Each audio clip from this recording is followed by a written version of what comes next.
Buenos días a todos. Damos la bienvenida, aprovechamos para algunos que están presentes en esta mañana, los papás de Brenda, bienvenidos. También está con nosotros alguien que se llama Nancy y que creo que frecuenta el grupo Vida los miércoles, y también te damos la bienvenida con todo nuestro cariño esta mañana. Quiero hacer una oración antes de pasar a la palabra, y hemos cantado algo que anoté porque cada vez tengo peor memoria, pero cuando lo cantaba me llamó mucho la atención. Hemos cantado "Quiero escuchar tu dulce voz", ¿y alguien sabe qué seguía? Rompiendo el silencio en mí. Pues esto es lo que vamos a hacer ahora. Así que cuando escucho la voz de Dios es para romper el silencio que hay en mí. Y quiero pedir esta mañana que el Señor haga posible que mi voluntad sea dispuesta para esto. Así que vamos a orar. Señor y Padre nuestro que estás en los cielos, estamos muy agradecidos, Señor, gozosos de haber podido recordar el sacrificio de Cristo Jesús en la cruz. Haber podido volcar, Señor, también un corazón de gratitud, de adoración, de alabanza. Y ahora, Señor, que nos disponemos a abrir tu palabra, quiero pedirte junto con mis hermanos que tú bendigas la clase bíblica de los pequeños, Señor, para que tú los bendigas en la escuela dominical.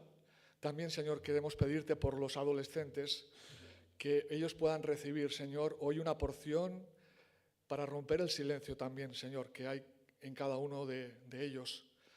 Y quiero pedirte también ahora este momento para que tú también seas el que dirijas cualquier cosa, Señor, que en esta mañana se pueda decir. Que, Señor, que no sea parte de tu misma palabra, y que si así fuese, Señor, tú perdones si hay alguna cosa, Señor, que podamos añadir que no corresponde. Así que darnos discernimiento, Señor. En el nombre de Cristo Jesús te lo pedimos. Amén. Quisiera que cogieseis tu Biblia. Creo que no funcionan aún el programa, y a mí me encanta esto. Te pido que cojas una Biblia, porque es la única forma de atestiguar que lo que vamos hoy a compartir lo dice la Biblia. Otra cosa es que lo creas, pero es necesario que puedas abrir tu Biblia, y vamos a abrirla en el libro de Josué. No voy aún a desvelar en qué capítulo, pero sí que puedes ir a buscar este libro de Josué. Puedes compartir la Biblia con el que tienes al lado, y quizá te puedes así también motivar para poder seguir la lectura esta mañana. El libro de Josué data aproximadamente del año 1380, antes de Cristo. Y allí es relatado el liderazgo de Josué una vez que de Josué cuando el pueblo de Israel es liberado de la esclavitud de Egipto, y dice que durante 40 años vagan por el desierto. Y Josué sustituyó al ya Moisés muerto en aquel momento. Así que el libro de Josué relata exactamente esto. En las llanuras de Moab acampaba Israel preparándose para la batalla, para poder llegar a esa tierra que había estado prometida. Y después dice que cruzaron el río Jordán por tierra seca, en donde allí levantan un monumento conmemorativo, podríamos decir, con 12 piedras, porque 12 piedras que correspondían a cada piedra a una de las 12 tribus. Y dice que se erigió aquel monumento allá, por decirlo de alguna forma, o aquel referente de testimonio, para que los hijos de los hijos pudiesen ver, entender que allí separó Dios con el poder de su palabra, separó las aguas para que el pueblo de Israel cruzase el río Jordán. Así que lo hicieron, dividió Dios el río Jordán, y dice que todo el pueblo pasó junto con sacerdotes, con el arca de testimonio a cuestas. Así muy rápido, pero llegamos al capítulo 5 y se produce en los llanos de Gilgal, que estaban próximos a una ciudad que se llamaba Jericó, la circuncisión de los hijos de Israel. ¿Por qué se produjo eso?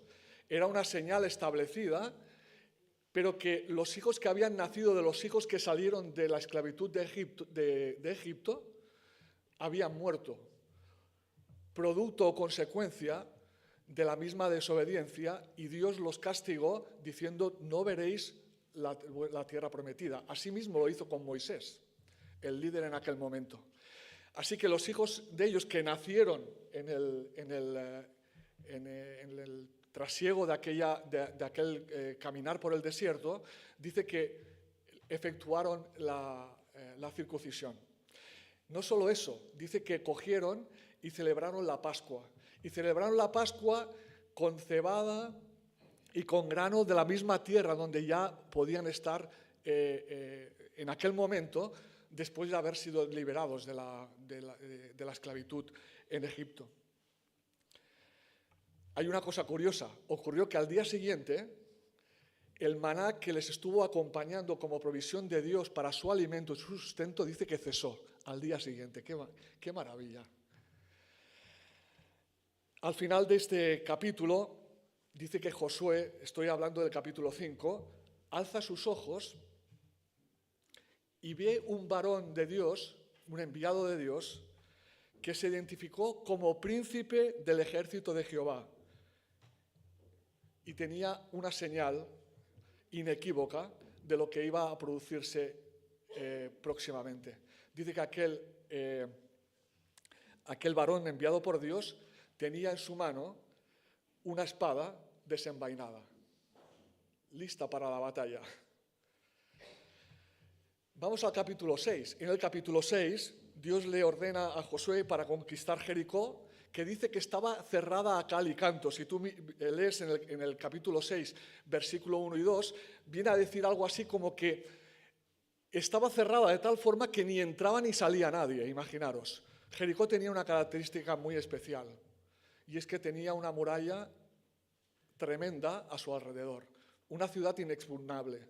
Pero aún así, en los lugares por donde esa muralla se podía abrir, quedó cerrada, parapetrada, para que ni tan siquiera permitía salir a nadie, porque ya habían escuchado del pueblo de Israel y de que Jehová estaba con ellos. Bueno, se lleva a cabo el comienzo de las batallas para la conquista de la tierra en la región central, en la región del sur, del norte, y dice que se produce la primera de ellas con la toma de la, decíamos, inexpugnable ciudad de Jericó. Una ciudad, fijaros, cuando Dios libera a su pueblo, no era para que fuese haciendo una escabechina por allí por donde pasasen y no dejar ni que la hierba creciese.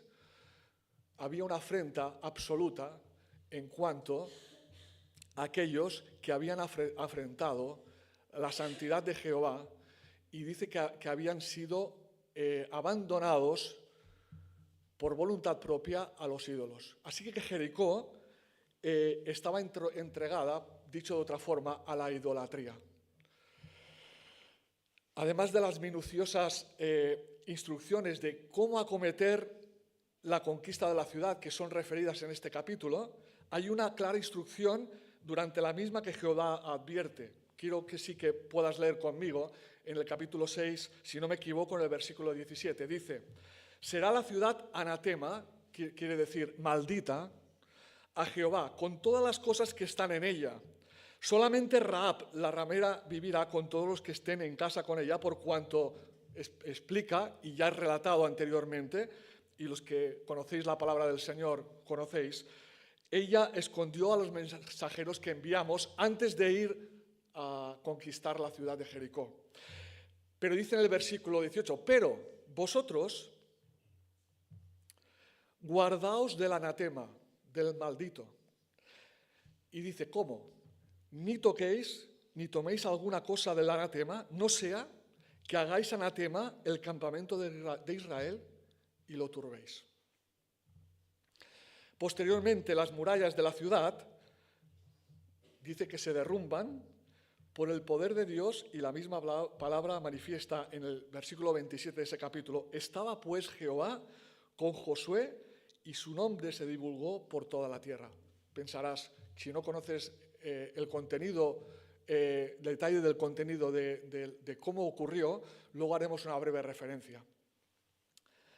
Quiero que leamos capítulo 7, esta es la lectura que quisiera poder centrar esta mañana, lo que queremos compartir. En el capítulo 7, una vez que Jericó ha sido conquistada, ocurre algo. Dice en el versículo 2 del capítulo 7, lee conmigo. Después Josué envió hombres desde Jericó a Jai, así que se predisponían a conquistar otra ciudad. La estrategia es la misma, envían mensajeros o espías, gracias. Y dice,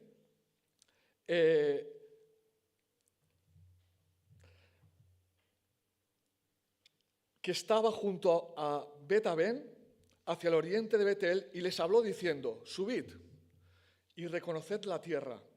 Y ellos subieron y reconocieron a Jai. Y volviendo a Josué, le dijeron, no suba todo el pueblo, los mensajeros, los espías. Le dijeron a Josué, no suba todo el pueblo, sino suban como 2.000 o 3.000 hombres. Es curioso lo que le dicen los mensajeros, como 2.000 o 3.000 hombres, como tú veas. Los cuales huyeron delante de los de Jai. Perdón, me he saltado de línea. Y tomarán a Jai, versículo 3, no fatigues a todo el pueblo yendo allí, porque son pocos. Versículo 4, subieron allá del pueblo como 3.000 hombres. Al final no fueron 2 ni 2.500, fueron los 3.000. No sé si Josué es que no se fiaba mucho, pero finalmente mandó 3.000. Los cuales, sorprendentemente, huyeron delante de los de Jai. Y los de Jai mataron de ellos a unos 36 hombres. Y los siguieron desde la puerta hasta Sebarim y los derrotaron en la bajada, por lo cual el corazón del pueblo dice que desfalleció y vino a ser como agua. Versículo 6. Entonces Josué rompió sus vestidos y se postró en tierra sobre su rostro delante del arca de Jehová hasta caer la tarde. Él y los ancianos de Israel, y echaron polvo sobre sus cabezas. Era una forma de luto que se practicaba en aquel tiempo. Y Josué dijo, Señor Jehová, ¿por qué hiciste pasar a este pueblo al Jordán para entregarnos en las manos de los amorreos para que nos destruyan? Ojalá nos hubiésemos quedado al otro lado del Jordán. Ay, Señor, ¿qué diré ya que Israel ha vuelto la espalda delante de sus enemigos? Porque los cananeos y todos los moradores de la tierra oirán y nos rodearán y borrarán nuestro nombre de sobre la tierra. Y entonces, ¿qué harás tú a tu grande nombre? Y vamos a pararnos en este versículo, el 10. Y Jehová dijo a Josué, levántate, ¿por qué te postras así, dice, sobre tu rostro?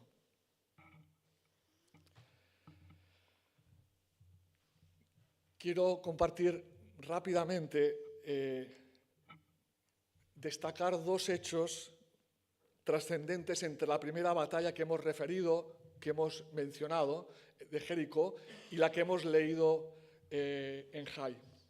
El primer hecho es que Josué envía a Jericó a unos espías para tantear el terreno, pero vuelven manifestando la convicción, no sé si atreverme a decir la fe, de que Jehová es el que había entregado la tierra de Jericó por el temor de sus mismos moradores. En el capítulo 2, si queréis lo leemos muy rápido, versículo 24, dice, y dijeron a Josué, estamos antes de la batalla de Jericó, Jehová ha entregado toda la tierra en nuestras manos y también todos los moradores del país desmayan delante de nosotros. Y en el capítulo 6, versículo 2, que dice lo siguiente, mas Jehová dijo a Josué, mira, yo he entregado, antes de la batalla, yo he entregado en tu mano a Jericó y a su rey con sus varones de guerra. Parece que hay una coincidencia, una convicción, pero sobre todo una confirmación del mismo Jehová. Acabamos de leer que es Jehová mismo que le confirma que había entregado Jericó en las manos de Josué y sus varones de guerra y da instrucciones de la estrategia. En el capítulo 6, versículos 3 y 4, les dice qué iban a hacer. Recordar algunos y algunos quizá para vuestro conocimiento, él les manda que durante 6 días el pueblo vaya alrededor de Jericó con sus 7 sacerdotes. Y dice que al 7º día darían no una vuelta, sino 7 vueltas y harían tocar las bocinas de carnero ininterrumpidamente. Dice que cuando oyesen aquello, el pueblo gritaría. ¿Y qué ocurrió? La muralla de Jericó se vino abajo.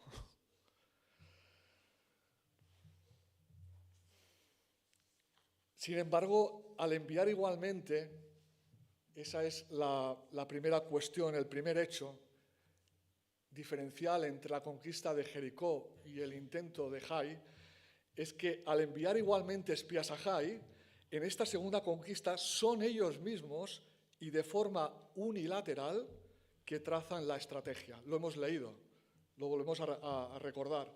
Volviendo a Josué, poco antes de ir a conquistar, a entrar a conquistar Jai, le dijeron, cuando vuelven de investigar aquella zona, dice, no suba todo el pueblo, sino suban 2 o 3 mil, como hemos leído, y tomarán a Jai, no fatigues a todo el pueblo yendo allí, porque son pocos.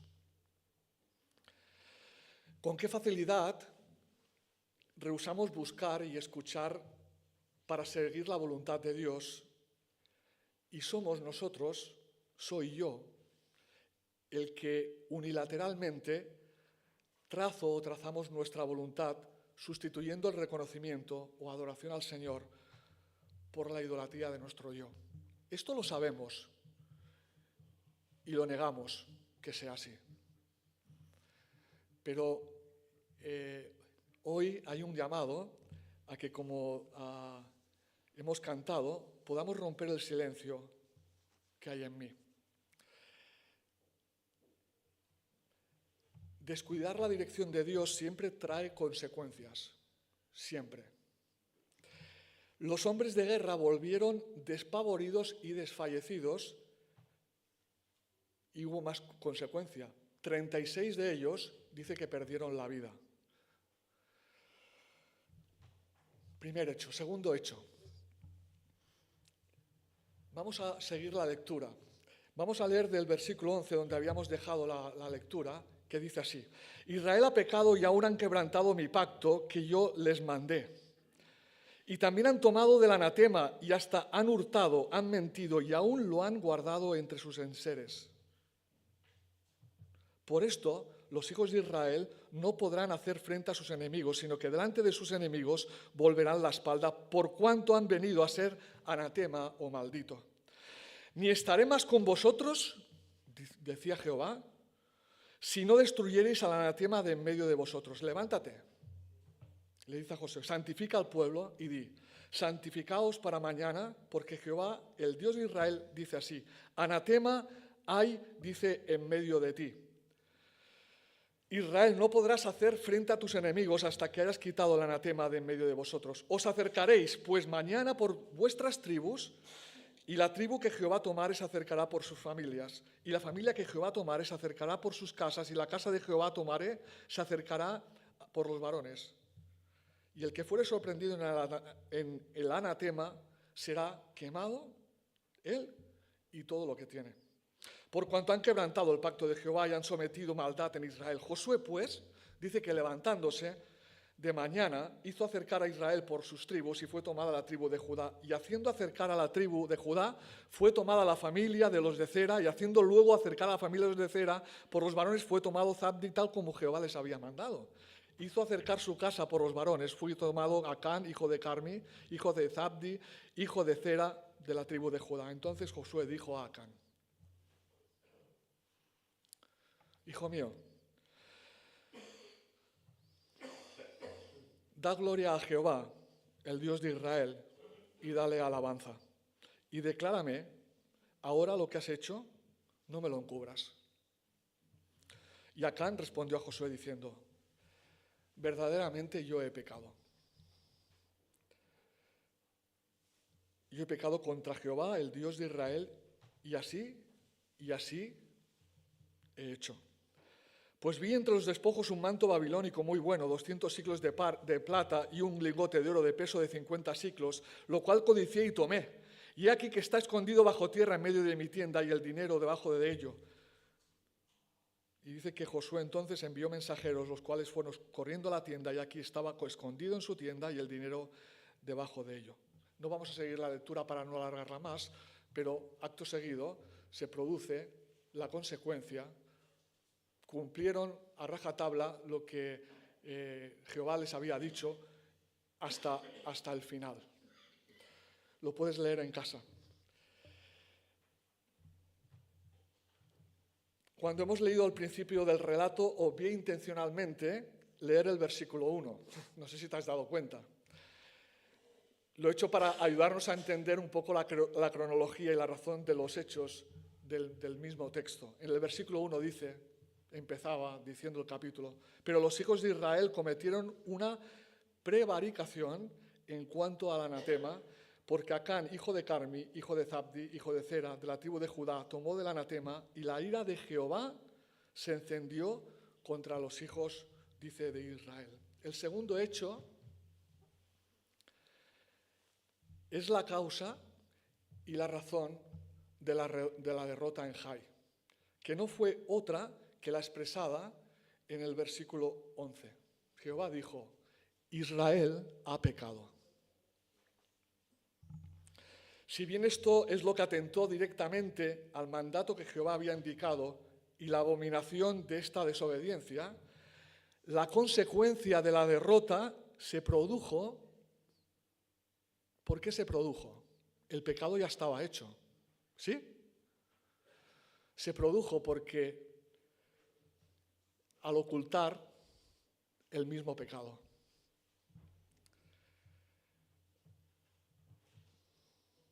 Hemos leído en el capítulo 7, versículo 19 y 20. Entonces Josué dijo a Acán: Hijo mío, da gloria a Jehová, el Dios de Israel, y dale alabanza y declárame ahora lo que has hecho, no me lo encubras.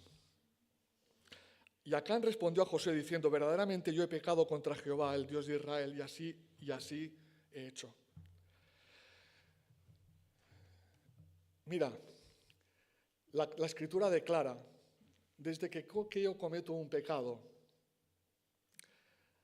hasta ser puesto a la luz ese pecado, hay unas consecuencias que influyen o padecen los que están a mi alrededor. Acán hasta ese momento había salido de rositas, ¿sí o no? Perdonad la expresión. Él casi podía pensar: todo va saliendo bien. Pero hay un hecho constatable en este texto y en otros que podríamos meditar. Desde que se produce el pecado hasta que es declarado el pecado, puesto a descubierto, hay unas consecuencias. Y las consecuencias que aquí están declarando es que las sufren los que están a mi alrededor.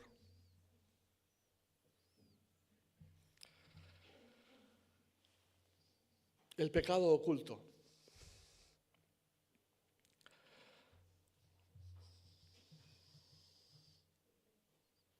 A mí me entra temor cuando medito sobre esto, cuando he meditado sobre esto, cuando ahora lo estoy haciendo junto con vosotros. Quiero expresar dos tipos no expresar, sino declarar dos tipos de pecado oculto que la palabra del Señor marca muy claramente. Uno, oculto para los demás, pero conocidos por mí. El caso de Acán, ¿sí? Coincidís, ¿no? Este tipo de pecado oculto es una bomba de relojería. Acán era consciente de su transgresión. Seguramente actuaba como si, decíamos, como si nada pasara. Pero el precipicio estaba a la puerta. Isaías dice unas palabras en el capítulo 40, versículo 27, que dice: ¿por qué dices, oh Jacob, y hablas tú, Israel? Mi camino está escondido de Jehová, y de mi Dios paso mi juicio. Vuelvo a leerlo. ¿Por qué dices, oh Jehová? ¿Por qué dices, oh Jacob, y hablas tú, Israel? Mi camino está escondido de Jehová, y de mi Dios pasó mi juicio.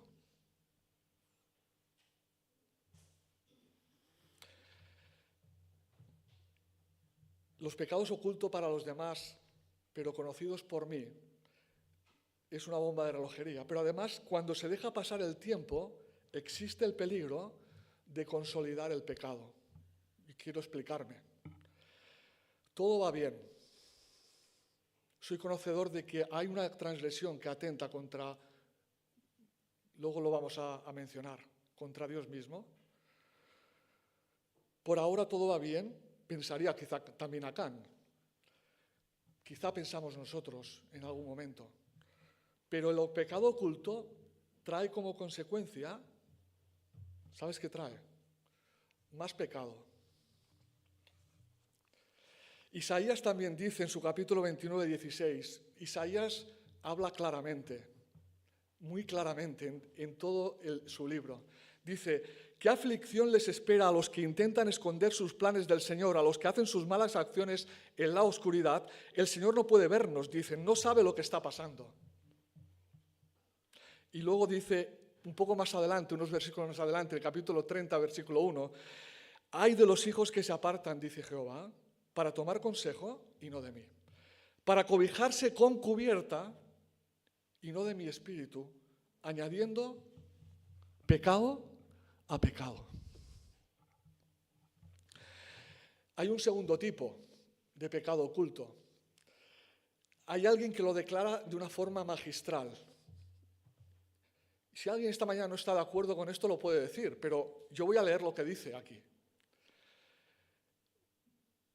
En el Salmo 19, David, el rey David, está en un contexto que ahora no puedo explicar, no hay tiempo, pero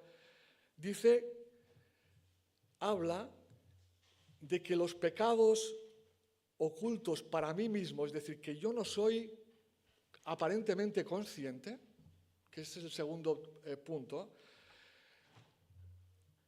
hay una necesidad, y David la declara. Dice, en el versículo 12 de ese Salmo 19, dice: ¿quién podrá entender sus propios errores? Líbrame de los que me son ocultos. David no dice, nadie puede entender sus propios errores. Amnistía.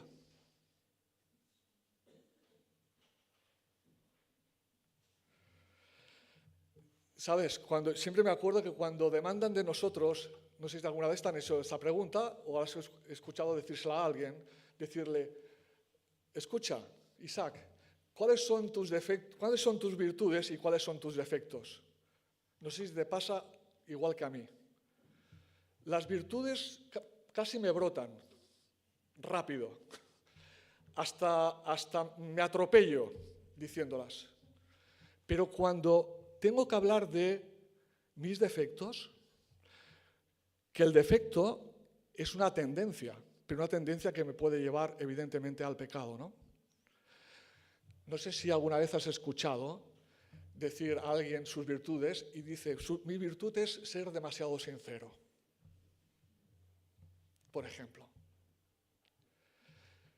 ¿Qué me cuesta, no? Los pecados ocultos, la tendencia traspasada, me cuesta, es difícil.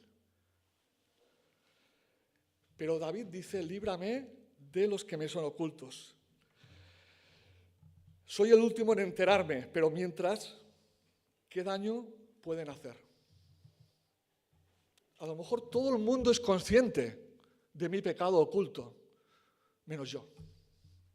Pero mira, ¿qué daño puedo hacer? ¿Sabes una cosa? No estoy hablando para ti. Y tú no deberías estar pensando que yo estoy hablando para el otro. Estoy hablando para mí. Hay oportunidad de romper el silencio hoy. Hay el muro, en los ocultos para mí mismo, esos pecados ocultos, el muro de la soberbia tapa el pecado oculto.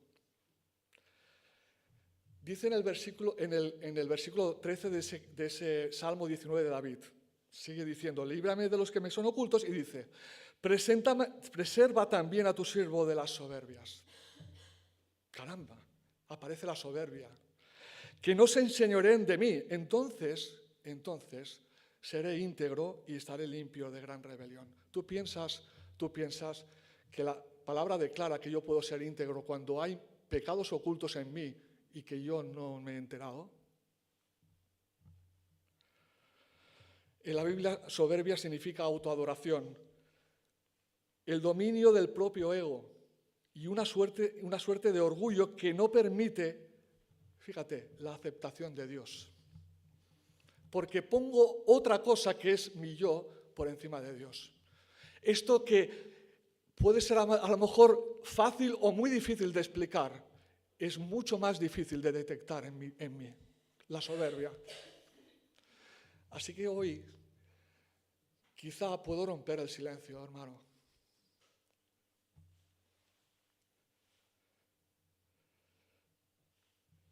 La soberbia hace imposible que se tenga una perspectiva correcta con respecto tanto de Dios, pero fíjate, como de mí mismo. Engaña al corazón, dice Jeremías, y Daniel dice que lo endurece. El soberbio se reconoce porque suele sentirse superior al prójimo. Yo no me siento superior al prójimo, ¿yo qué va? No soy capaz de decirlo.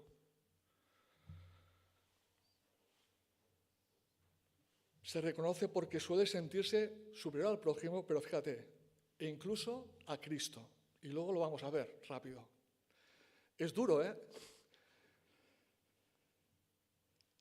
Y también hay otra característica de los pecados ocultos que es la posibilidad de la reprensión de otros. Esto lo estuvimos meditando la última vez que tuve esta oportunidad de compartir la palabra con vosotros.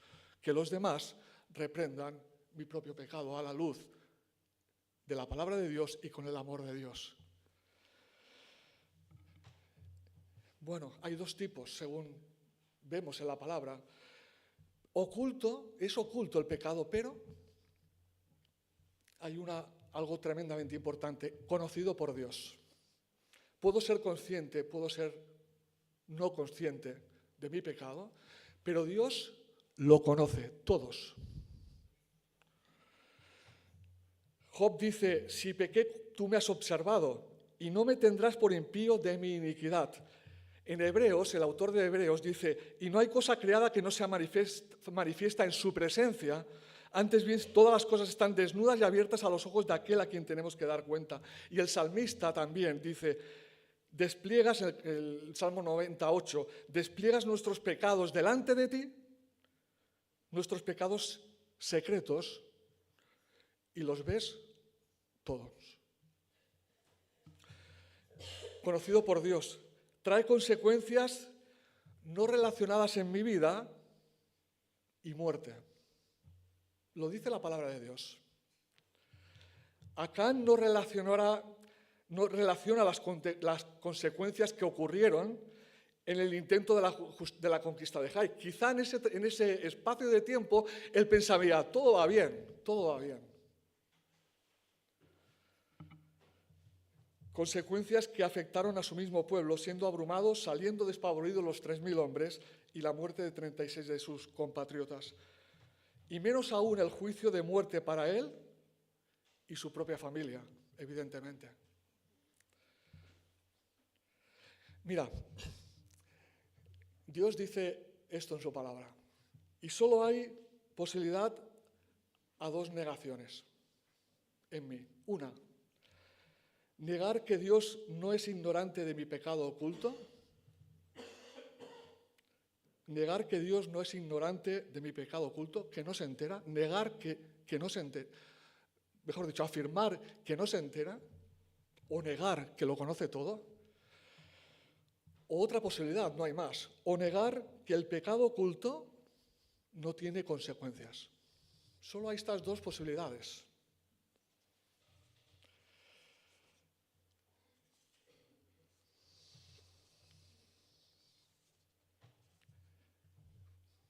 Y nos quedamos ahí, con nuestro pecado oculto, quizá con la posibilidad hoy de romper el silencio.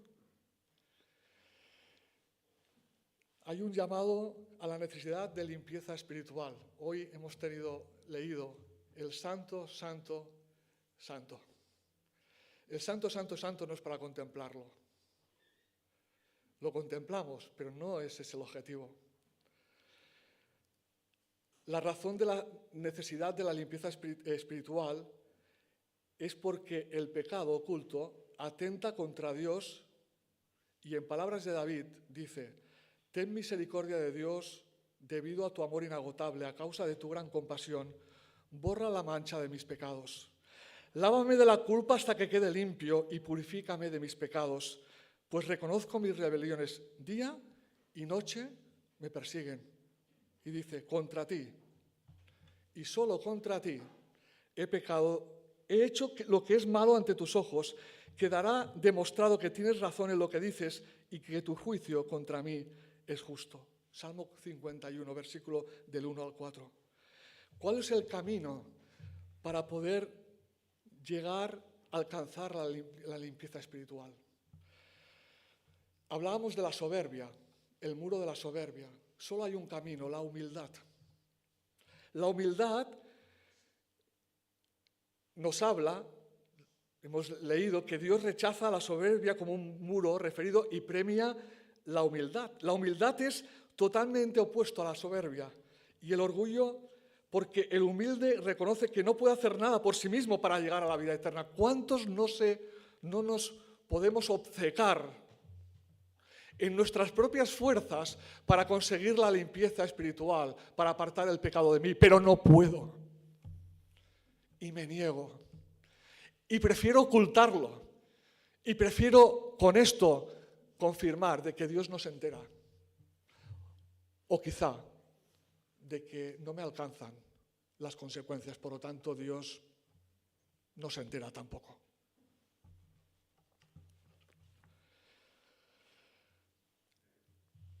La limpieza del pecado oculta es relatada en el capítulo 8. Una vez restaurada la santidad, limpieza, lleva al pueblo al camino de humildad, permite la comunión con Dios y el compromiso de Él y la estrategia para darle la victoria.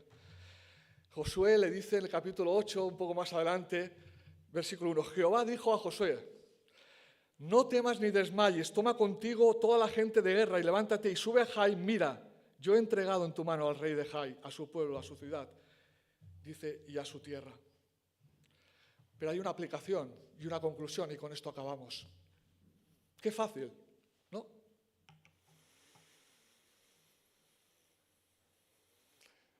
No es fácil, pero hay una condición que no podemos obviar. El pecado es abominación para Dios, contra su santidad. Y nos separa de Dios, nuestro Creador. Es la condición nuestra naturaleza. El pecado, nuestra naturaleza de pecado, nos aparta de la gloria de Dios, de su santidad. Por lo tanto, estamos muertos. Lo dice así la palabra de Dios. Pero yo no me puedo quedar a medio camino. No es suficiente conocer y reconocer el pecado. No es suficiente decir: pues mira, sí, Dios, he pecado contra ti. Me avergüenzo de mi pecado. Pido el perdón. Pido que tú restituyas mi condición, mi vida.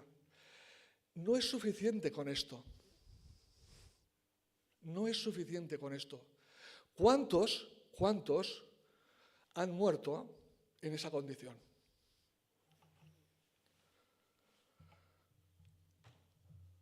No es suficiente conocer y reconocer el pecado. ¿Sabes qué es necesario? Debe ser quitado el pecado. Job, en el capítulo 11, exclamó: si tú dispusieres tu corazón y extendieres a él tus manos, si alguna iniquidad tuviera en tu mano y la echares de ti y no consintieres que more en tu casa la injusticia, entonces, dice, levantarás tu rostro limpio de mancha y serás fuerte y nada temerás. El precio del pecado siempre, escucha, es muerte. Siempre. Siempre. Pero nuestra naturaleza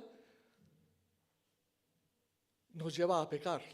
Sufrimos las consecuencias del pecado, pero lo más trascendente es lo que dice Pablo en la carta a la Iglesia de Roma, en el capítulo 6, 23.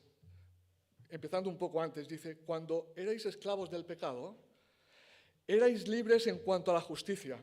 ¿Qué fruto teníais entonces en aquellas cosas de las cuales ahora os avergonzáis? En esta nueva naturaleza que tenemos, arrastrando la vieja. Dice, porque el fin de esas cosas, ¿qué dice? Es muerte, no hay otra opción, es muerte.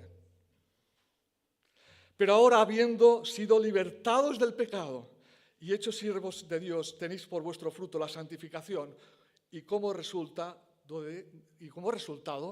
la vida eterna, no la muerte. Porque la paga de pecado es muerte, pero el regalo, la dádiva de Dios, es vida eterna en Cristo Jesús, Señor nuestro. Hemos cantado hoy también: cúbreme, con tu amor rodéame.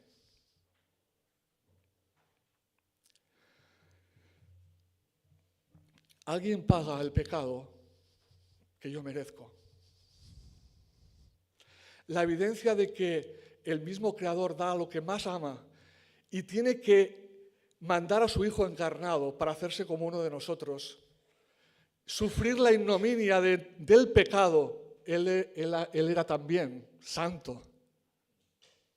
Él es santo.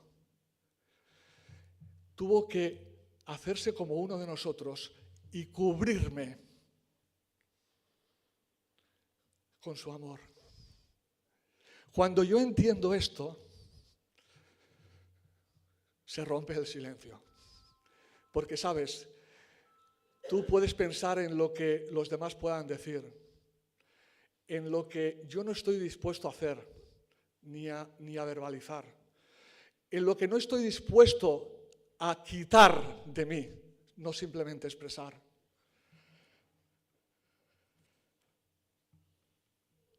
Jesús cargó el precio de nuestro pecado en su muerte y su resurrección recibimos la vida. Quiero acabar con quizá puede ser una tonta ilustración del pecado oculto. Hace unos meses, fueron meses, yo estaba haciendo de mis deberes de muchos años en casa de bricolaje.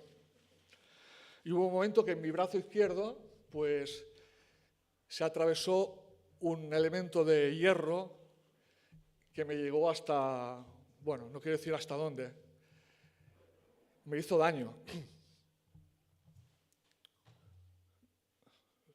No le di importancia. Alguien me tuvo que recordar que si estaba vacunado contra el tétanos, ¿sabéis? No sé si os suena esto. A mí no me gusta ir a los médicos y para nada. Y bueno, al final sí que fui y me hicieron una cura y todo parecía que estaba bien. La inflamación fue bajando y aparentemente, pues, de aspecto parecía que estaba bien. Esta semana, justamente esta semana, bien curioso, me volvió a aparecer en el mismo lugar una cosa muy fea, que estaba asomando en la piel y yo quedé asombrado. Habían pasado, no exagero, 4 meses. Se lo enseñé a mi esposa y ella apretó. ¿Y sabéis qué salió? Salió la punta de aquel elemento de hierro que yo me había clavado. Estaba ahí, oculto. Ni los médicos pudieron verlo, pero estaba ahí. Pero se manifestó. Se manifestó. No es una opción. No puedo callar. Hoy es un llamado al Señor para que si hay pecado en tu vida oculto, decláralo al Señor. Decláralo, quita el pecado, dice el Señor Jesús, si tu ojo y tu mano fuere objeto para caer, arráncalo, quítalo. Es un llamado para cada uno de nosotros. A mí me hizo mal, pero me hizo bien. Mi brazo ahora está maravilloso al cabo de 2 días. La iglesia de las Corts necesita, si hay pecado oculto, si lo hubiere pecado oculto, pueda ser sanado para beneficio de su pueblo. El Señor bendiga su palabra.